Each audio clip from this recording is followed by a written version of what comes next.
Have you already committed plagiarism? A lot of times. How can you avoid plagiarism? You could avoid it by citing your references and paraphrasing the stuff you got for this. Why is plagiarism very common to students? What are their reasons?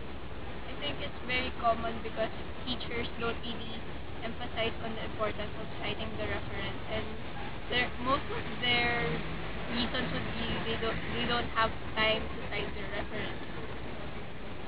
Are you still citing references whenever you gather information from written materials?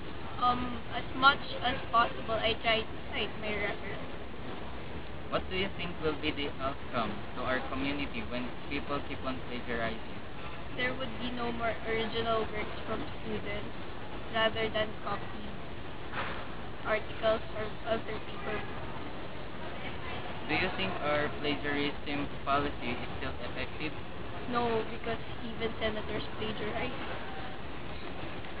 Senator Soto, is there a need of implementing plagiarism policy with serious consequences for those people who keep on plagiarizing, for them to be aware of what they have done? I think yes.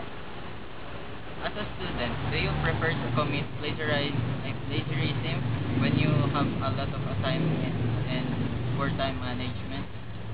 As much as possible, I try to avoid plagiarism, but there are times when I have to do it because I don't have time to cite my references. What do you recommend to minimize the plagiarism? Teachers should teach their students how to cite references, and students as well must use this in getting in their homework or other projects. Thank you for your time.